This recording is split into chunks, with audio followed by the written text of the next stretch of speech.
నియోజక వ్యవహారంలో పలు విమర్శలు వినిపిస్తున్న వేళ మంత్రివర్గ సహచరులను సున్నితంగా హెచ్చరించారు సీఎం చంద్రబాబు.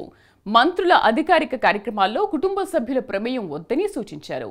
గత ప్రభుత్వ హయాంలో చోటు చేసుకున్న భూ కబ్జాలు, అక్రమాలపై కమిటీలు వేయాలని మంత్రివర్గ సమావేశంలో నిర్ణయించారు. వీటితో పాటు ల్యాండ్ టైటిలింగ్ యాక్ట్ రద్దు, ఆగస్టు 15 నుంచి అన్నా క్యాంటీన్లను మళ్లీ ప్రారంభించడం సహా పలు కీలక నిర్ణయాలు తీసుకుంది ఏపీ కేబినెట్.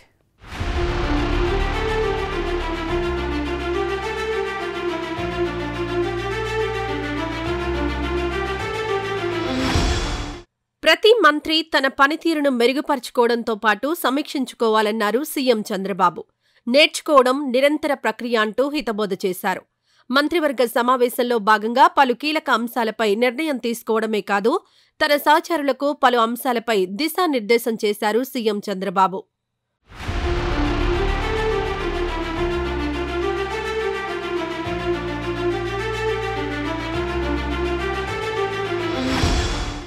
రాష్ట్రంలోని సామాన్య ప్రజానీకం కోసమే ఉచిత ఇసుక విధానం అమల్లోకి తీసుకొచ్చామని మరోసారి స్పష్టంగా ప్రకటించారు ముఖ్యమంత్రి చంద్రబాబు. ఇందులో ఎట్టి పరిస్థితుల్లోనూ అవినీతి, అక్రమాలు చోటు చేసుకోకుండా చూడాలని మంత్రులను ఆదేశించారు.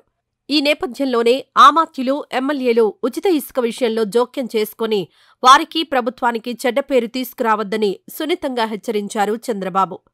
ఎటువంటి ఆదాయాన్ని ఆశించుకోకుండా ప్రభుత్వం ఉచితంగా ఇసుక సరఫరా చేయాలని చెప్పేసి నిర్ణయం తీసుకున్నాం. కేవలం లోకల్ బాడీస్కి వచ్చే సీనరేజ్, అదేవిధంగా లోడింగ్ ఏదైతే లేబర్ కానీ ఎవరైనా చేస్తారో అవి తప్పితే రాష్ట్ర ప్రభుత్వానికి ఎటువంటి ఆదాయం ఆశించుకోకుండా రాష్ట్ర ప్రజల సౌలభ్యం కోసం నిర్మాణ రంగం, భవన నిర్మాణ కార్మికుల సంక్షేమాన్ని ఇవన్నీ కూడా దృష్టిలో పెట్టుకుని ఉచితంగా ఇసుక సరఫరా చేయాలని చెప్పేసి నిర్ణయం తీసుకున్నది. అంతేకాకుండా దీన్ని చాలా పారదర్శకంగా చేయాలని ముఖ్యమంత్రి గారు చాలా స్పష్టంగా చెప్పడం జరిగింది క్యాబినెట్కి, అదేవిధంగా అందరికీ కూడా. పారదర్శకంగా దీంట్లో ఎటువంటి స్వార్థం కానీ, లేకపోతే ఎటువంటి అవినీతి కానీ, ఎటువంటి అవకతవకలు జరగకోకుండా చూడాల్సిన బాధ్యత అందరి మీద కూడా ఉందని చెప్పేసి చాలా స్పష్టమైన ఆదేశాలు ఇచ్చారు. మనం పారదర్శకంగా చేయటమే కాదు, ప్రజలు కూడా దాన్ని పారదర్శకంగా ఉందనే అభిప్రాయం ఏర్పడే విధంగా మనం చేయాలని చెప్పేసి కూడా చాలా స్పష్టంగా చెప్పడం జరిగింది. ఏపీలో ఎన్డీఏ ప్రభుత్వం ఏర్పడి నెల రోజులు పూర్తయిన సందర్భంగా మంత్రులు, సర్కార్ పనితీరుపై కేబినెట్ సమావేశంలో చర్చ జరిగింది. పరిపాలనలో మెరుగైన విధానాలు ప్రవేశపెట్టేందుకు, వారికి అవసరమైన శిక్షణ ఇచ్చేందుకు global institute for good administration పేరుతో ప్రత్యేక సంస్థను ఏర్పాటు చేసే యోచనలో ఉన్నట్లు తెలిపారు చంద్రబాబు. మంత్రులు వారి వారి శాఖల వారీగా 100 రోజుల కార్యాచరణ ప్రణాళిక రూపొందించుకుని నిర్దిష్ట లక్ష్యాలతో పనిచేయాలని సూచించారు. ఎన్నికల ముందు ఇచ్చిన హామీల్లో ఆర్థికేతర అంశాలు ఏవో చూసుకుని ఆర్థికేతర అంశాల అమలుపై వెంటనే దృష్టి పెట్టాలని సూచించారు. తరచుగా క్షేత్రస్థాయి పర్యటనలకు వెళ్లాలని ఆమాత్యులను ఆదేశించిన చంద్రబాబు అధికారిక వ్యవహారాల్లో వారి వారి కుటుంబ సభ్యుల జోక్యం ఉండవద్దని సూచించారు. గత ప్రభుత్వం చేసిన ఈ ఏపీ ల్యాండ్ టైటిలింగ్ యాక్ట్ ఏదైతే ఉందో 2022 అది వివాదాలను పెంచే విధంగా ఉంది తప్పితే ప్రజలకి భరోసా కలిగించే విధంగా కానివ్వండి, ప్రజలకి ఇంకా మెరుగైన రిజిస్ట్రేషన్ టైటిలింగ్ విధానాన్ని తీసుకొచ్చినట్టు కానీ ఎక్కడ లేదని చెప్పేసి మనం చేస్తామండి. ఏదైతే చట్టం తీసుకొచ్చిందో గత ప్రభుత్వం, అది రెవెన్యూ వ్యవస్థల్ని, ఇప్పటికి అమల్లో ఉన్న రెవెన్యూ వ్యవస్థల్ని, రిజిస్ట్రేషన్ వ్యవస్థల్ని, అదేవిధంగా ల్యాండ్ రికార్డ్స్ వ్యవస్థల్ని పూర్తిగా ధ్వంసం చేసే విధంగా ఈ చట్టాన్ని తీసుకొచ్చిందని చెప్పేసి మనకి సవినీయంగా మనం చేస్తాను. అసలు ఎటువంటి ఉద్దేశాలతో తీసుకొచ్చిందో కూడా అర్థం కాకుండా ఈ చట్టాన్ని గత ప్రభుత్వం తీసుకొచ్చిందని చెప్పేసి మనం చేస్తూ, మరి ఆ చట్టాన్ని రద్దు చేసామని చెప్పేసి కూడా మరి చంద్రబాబు నాయుడు గారి ప్రభుత్వం, కూటమి ప్రభుత్వం ఈరోజు చంద్రబాబు నాయుడు గారు, పవన్ కళ్యాణ్ గారు నాయకత్వంలో దీన్ని ఆంధ్రప్రదేశ్ కేబినెట్ రద్దు చేయడం జరిగిందని చెప్పేసి మనం చేస్తాం. కేబినెట్ సమావేశంలో పలు కీలక అంశాలను ఆమోదించారు. వైసీపీ ప్రభుత్వ హయాంలో తీసుకువచ్చిన ఆంధ్రప్రదేశ్ ల్యాండ్ టైటిలింగ్ యాక్ట్ 2022ను రద్దు చేస్తున్నట్లు ప్రకటించారు. మెరుగైన పంటల బీమా అమలుకు మంత్రుల కమిటీ వేయాలని డిసైడ్ అయ్యారు. కౌలు రైతులకు మరింతగా పంట రుణాలు అందించాలని నిర్ణయించారు. కౌలు రైతుల గురించి కూడా చర్చించడం జరిగిందని చెప్పేసి మనం చేస్తారు. ఎందుకంటే కౌలు రైతులకి పూర్తిగా ఆర్థిక సహాయం బ్యాంకుల నుంచి అందట్లేదనే అభిప్రాయాన్ని ముఖ్యమంత్రి గారు మరి కేబినెట్ చర్చించడం జరిగింది.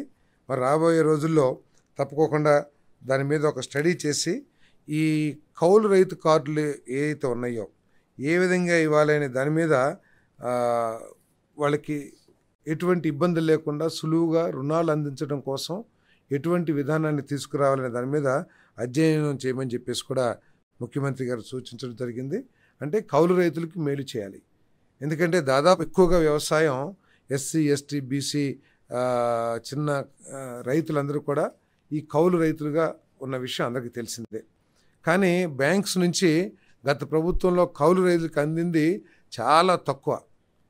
కనీసం ఒక 4-5% కూడా కౌలు రైతులకి రుణాలు అందిన పరిస్థితి గత ప్రభుత్వం లేదు. మరి దాన్ని సులభతరం చేయటం కోసం ఏ విధంగా కౌలు రైతు కార్డులు ఇవ్వాలి వాటన్నిటి మీద కూడా అధ్యయనం చేయమని చెప్పేసి ముఖ్యమంత్రి గారు సూచించారని చెప్పేసి మనం చేస్తాం. ఇసుక గనుల పాలసీ 2019, మెరుగైన ఇసుక విధానం 2021లను రద్దు చేస్తూ మంత్రివర్గ సమావేశంలో తీర్మానించారు. అదే సమయంలో ఉచితంగా ఇసుక అందజేసేందుకు ప్రభుత్వం జారీ చేసిన జీవో 43కు ఆమోదం తెలిపారు. 2019-2021 పాలసీ ఇసుక పాలసీ ఏదైతే ఉందో కనీసం దీని మూలంగా ప్రజలకి మేలు జరుగుతుందా, రాష్ట్రానికి మేలు జరుగుతుందా, లేకపోతే భవన నిర్మాణ కార్మికులకి మేలు జరుగుతుందా, నష్టం జరుగుతున్నా కూడా పట్టించుకోకుండా వాళ్ళు ఈ ఇసుక విధానాన్ని తీసుకొచ్చిన విషయం మనందరికీ కూడా తెలిసిందే.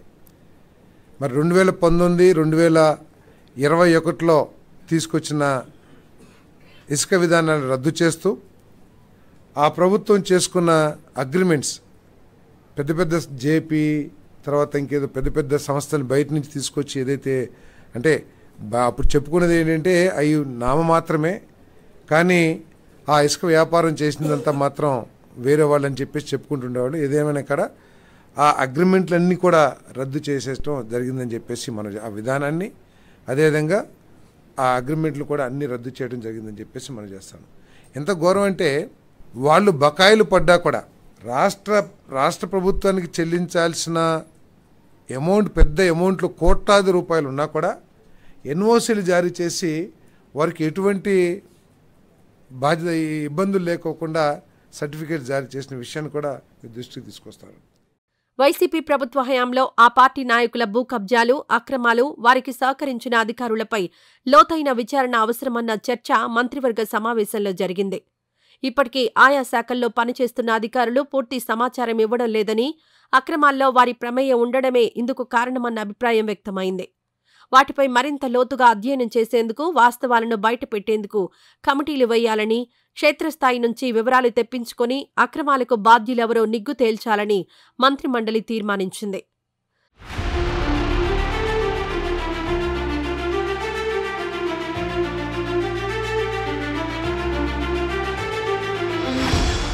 వైసీపీ సర్కారు పాలనలో నిలిపివేసిన అన్నా క్యాంటీన్లను ఆగస్టు 15 నుంచి మళ్లీ ప్రారంభించాలని ఏపీ మంత్రివర్గం నిర్ణయించింది. కనీసం 100 క్యాంటీన్లతో ఈ పథకం ప్రారంభించాలని, క్రమంగా ఆ సంఖ్య పెంచుకుంటూ వెళ్లాలని సూచించారు చంద్రబాబు. అటు గత పాలనతో పోలిస్తే ప్రస్తుతం పెట్టుబడిదారుల్లో నమ్మకం ఏర్పడిందన్నారు కొందరు మంత్రులు. మొత్తం మీద కొంచెం ఇష్టం, కొంచెం కష్టం అన్నట్లుగా మంత్రులకు పలు విషయాల్లో సూచనలు, సలహాలు ఇవ్వడమే కాదు, సుతిమెత్తగా హెచ్చరించారు సీఎం చంద్రబాబు.